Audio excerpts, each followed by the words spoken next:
तो चलिए दोस्तों, आज हम बात करेंगे नज़ारा टेक के बारे में। नज़ारा टेक के स्टॉक में दोस्तों आज आपको लगभग 4% के आसपास की गिरावट देखने को मिली है। लगभग 88 रुपीज़ के स्टॉक में आज आपको गिरावट देखने को मिली है। लगातार एक अच्छी तेज़ी के बाद इस स्टॉक में आपको लगातार लोअर सर्किट देखने को मिले। 1600 रुपये के प्राइस से इस कंपनी ने अपने जो प्राइस है उससे डबल किया था। लगभग 3200 रुपये के आसपास की कंपनी ने अपने स्तर को छुआ था। लगभग 3300 से 3350 के आसपास कंपनी का स्टॉक गया था, पर वहाँ से अब कंपनी का स्टॉक लगभग 1000 से 1100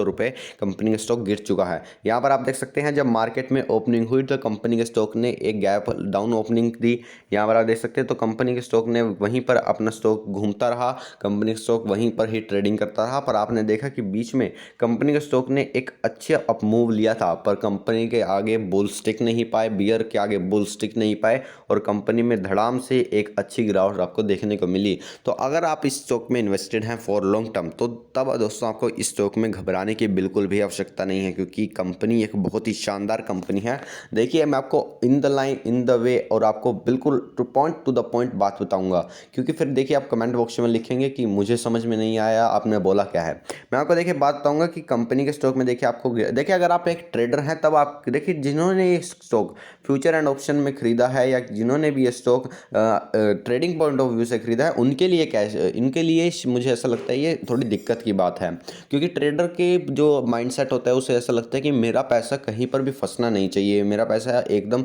रोटेशन में घूमते रहना चाहिए। पर अगर आपने स्टॉक कैश पर लिया है और आप फिर भी आप ट्रेडर हैं, तब आपको कोई घबराने की आवश्यकता नहीं है, क्योंकि जिन स्तरों पर आपने स्टॉक को खरीदा है 1-1.5 साल में या 6 महीनों में आपको ये स्तर भी देखने को मिलेंगे। मैं आपको बता दूं, कंपनी के सीईओ का मानना है कि देखिए, मान लीजिए वो 2 करोड़ का प्रॉफिट कर रहे हैं या 4 करोड़ का प्रॉफिट करें या 10 करोड़ या 100 करोड़ का प्रॉफिट करें, उनका कहना यह है कि अगर वो जितनी ज़्यादा से ज़्यादा गेम खरीदे, जितनी ज़्यादा से ज़्यादा कस्टमर बेस बढ़ाएंगे, वो प्रॉफिटेबल वो चाहें, उनका मानना है कि वो प्रॉफिटेबल चाहें तो आज भी हो सकते हैं। पर वो कहेंगे, उनका मानना यह है कि अगर वो आज प्रॉफिटेबल हो जाएंगे तो उनका जो लॉन्ग टर्म विज़न है 10 साल का या 20 साल का या 25 साल का, वो ब्रेक हो जाएगा। उनका मानना यह है कि फ़िलहाल हम एक्सपेंशन में बिलीव रखते हैं, पर आने वाले वक्त में जो ग्रोथ अपॉर्चुनिटी गेमिंग सेक्टर में हमें देखने को मिलती है, वो एक बहुत ही अच्छी गेमिंग सेक्टर में आपको एक बहुत अच्छी ग्रोथ देखने को मिलती है।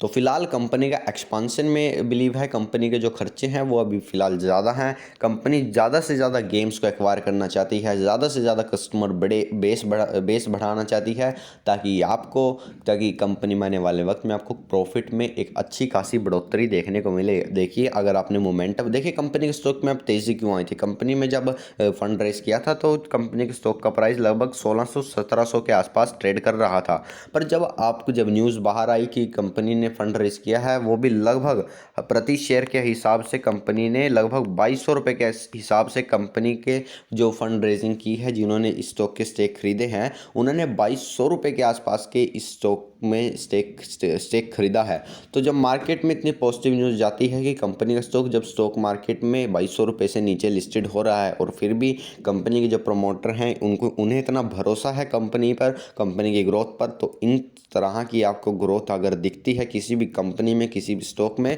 और जिस तरह से कंपनी के प्रमोटर्स ने बिलीव दिखाया है नज़ारा टेक में, तो इस तरह के स्टॉक्स में आपको आने वाले वक्त में बहुत ही शानदार तेज़ी देखने को मिल सकती है। अगर कंपनी की सेल्स की बात करें तो यहाँ पर दोस्तों आप देख सकते हैं कि कंपनी के पर दोस्तों, अगर मान लीजिए आपको वीडियो छोड़कर जाना है, तो मैं आपको इन द शॉर्ट वे आपको मैं यही कहना चाहूँगा कि फॉर लॉन्ग टर्म कंपनी बहुत बढ़िया है। अगर आपको गेमिंग सेक्टर समझ में आता है, अगर आप गेमिंग सेक्टर में बहुत अच्छी तरीके से समझते हैं, कंपनी फिलहाल अब ग्रोइंग कंपनी है कंपनी, और राकेश झुनझुनवाला जी ने भी इस कंपनी में इन्वेस्टेड कर रखा है। मैं आपको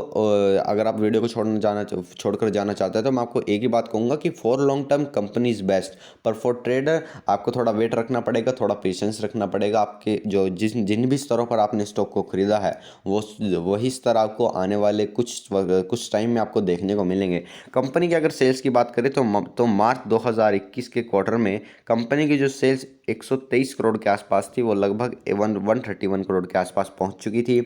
कंपनी की अगर सेल्स की सितंबर की बात करें तो वो थोड़ी आपको 1 करोड़ से गिरावट देखने को मिली, लगभग 130 करोड़ के आसपास कंपनी सेल कर पाई। अदर इनकम की बात करें तो कंपनी की 2 करोड़ से बढ़कर 5 करोड़ की इनकम हुई और इस क्वार्टर में 6 करोड़ की इनकम कंपनी ने दर्ज की है। कंपनी के अगर एक्सपेंसेस की बात करें तो कंपनी के एक्सपेंसेस लगातार 3 क्वार्टर से घटे हैं। जो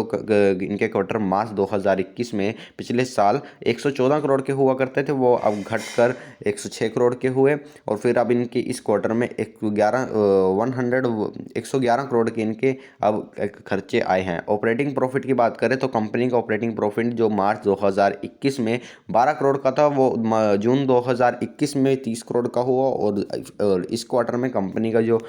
ऑपरेटिंग प्रॉफिट है वो लगभग 24 करोड़ के आसपास आया है। कंपनी के अगर ऑपरेटिंग प्रॉफिट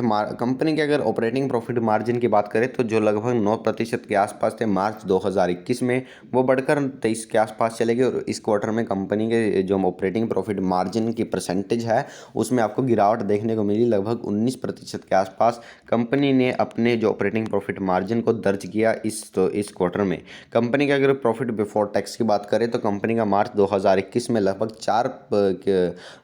4 करोड़ के आसपास इनका ऑपरेटिंग प्रॉफिट बिफोर टैक्स था, जो अगले साल जून 2021 में बढ़कर लगभग 22 करोड़ के आसपास पहुंच चुका था। सॉरी दोस्तों, इसी साल पिछले पिछले क्वार्टर में पिछले 3 क्वार्टर की ये नंबर्स हैं। मार्च 2021 में कंपनी का जो प्रॉफिट 4 करोड़ का था वो बढ़कर 22 करोड़ के आसपास पहुंच चुका था और अब कंपनी ने इस तिमाही में जो प्रॉफिट बिफोर टैक्स है वो दर्ज किया है लगभग 15 करोड़ के आसपास का। कंपनी के नेट प्रॉफिट की बात करें तो कंपनी का नेट प्रॉफिट जो 3 करोड़ का था वो इस क्वार्टर में लगातार बढ़ा है। यहाँ पर एक चीज़ देखने की बात है, जो कंपनी का नेट प्रॉफिट है वो लगातार इंक्रीज किया है, जो 3 करोड़ से बढ़कर 5 करोड़ हुआ और 5 करोड़ से इस क्वार्टर में सीधा डबल आपको देखने को मिला है। इसका कारण दोस्तों सिर्फ और सिर्फ यही है कि कंपनी का जो टैक्स है इसमें देखिए, यहाँ पर दोस्तों देख ही सकते हैं आप कि कंपनी का टैक्स परसेंटेज 35% के आसपास घटा और यहाँ पर कंपनी का जो टैक्स है सिर्फ और सिर्फ 1% के आसपास घटा। यहाँ पर आपको डिफरेंस देखने को मिल सकता है। कंपनी के पैट परसेंटेज की बात करें जो लगातार 3 क्वार्टर से इंक्रीज करती हुई नजर आ रही है। पैट परसेंटेज की बात करें तो प्रॉफिट, इसका मतलब है profit after tax margin percentage, यहाँ पर जो 3% से बढ़कर 8% तक पहुंच चुकी है। कंपनी के अगर दोस्तों सेल्स की ईयर ऑन ईयर बेसिस पर बात करें तो कंपनी की ईयर ऑन ईयर बेसिस पर जो मार्च 2019 में 170 करोड़ के आसपास थी, वो यहाँ पर आप देख सकते हैं कंपनी की जो सेल्स है ईयर ऑन ईयर बेसिस पर कितने शानदार तरीके से ग्रो कर रही है। क्वार्टर ऑन क्वार्टर बेसिस पर शायद आपको ये नंबर कम लग सकते हैं, पर आपको ईयर ऑन ईयर बेसिस पर हर कंपनी के जो क्वार्टर हैं, जो ईयर ऑन ईयर बेसिस पर जो उनके नंबर्स हैं उन्हें बहुत अच्छे तरीके से एनालिसिस करना चाहिए। देखिए कंपनी की जो सेल्स हैं 2019 में सिर्फ और सिर्फ 2 साल में लगभग 450 करोड़ के आसपास पहुंच चुकी है। कंपनी के अगर एक्सपेंसेस की बात करें तो कंपनी के जो खर्चे हैं, देखिए अगर कंपनी के जब ये खर्चे कम होंगे तब आपको कंपनी के प्रॉफिट में बहुत अच्छे शानदार तरीके से आपको ग्रोथ देखने को मिलेगी। फिलहाल कंपनी के जो खर्चे हैं वो बहुत ही ज़्यादा हैं कंपनी के। देखिए यहाँ पर आप देख सकते हैं 170 करोड़ कंपनी की सेल हुई, कंपनी की इनकम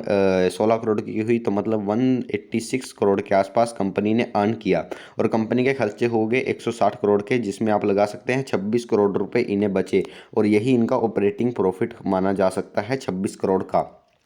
और कंपनी के यहाँ पर अगर एक्सपेंसेस की बात करें इस ईयर में तो वो 415 करोड़ के आसपास आया। अदर इनकम की बात करें तो कंपनी की 14 करोड़ के आसपास अदर इनकम की वहाँ पर बात कर सकते हैं। नेट प्रॉफिट की बात करें तो कंपनी का 2019 में जो 15 करोड़ का प्रॉफिट था वो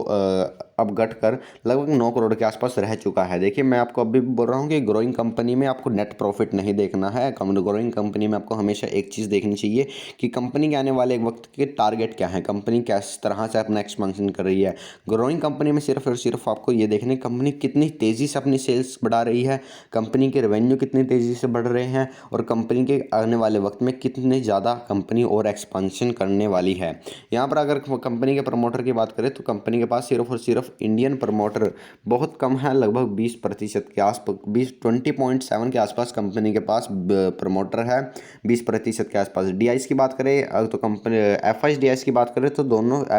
डीआईस की बात करें एफआईस की बात करें दोस्तों, एफआईस ने अपनी होल्डिंग्स बढ़ाई हैं 6% से बढ़कर लगभग 8% के आसपास पर पिछले। और अगर इस क्वार्टर की बात करें तो कंपनी के जो 9% से घटकर फिलहाल एफआईस ने अपनी होल्डिंग को घटाया है। डीआईस की बात करें तो डीआईस ने पिछले क्वार्टर से अपनी जो इनकी होल्डिंग है उसे बढ़ाया है, पर पिछले क्वार्टर से इस क्वार्टर में तक कंपनी की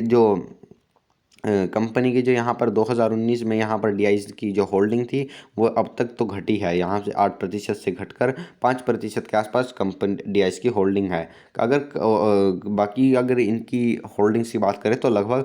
65% के आसपास कंपनी की जो होल्डिंग्स है वो अदर्स पर हैं, जिसमें म्यूचुअल फंड्स आते हैं, small mutual funds, large cap mutual funds, जो एनआरआईज हैं, डीआरआईज हैं, और बाकी और जो अल्ट्रा फंड्स हैं, बहुत बड़े बड़े फंड मैनेजर हैं, उनके पास इन जैसे राकेश झुनझुनवाला जी के पास इस कंपनी का 20% का स्टेक है। तो इनके पास इनके अदर्स में इनके जो होल्डिंग्स है वो आती हैं। तो अगर हम ओवरऑल बात करें तो कंपनी बहुत शानदार है। कंपनी के आने वाले वक्त में आपको अच्छी ग्रोथ अपॉर्चुनिटी देखने को मिल सकती है। तो दोस्तों, अगर आपको वीडियो पसंद आई हो तो वीडियो को लाइक कीजिए, शेयर कीजिए और चैनल को सब्सक्राइब करना ना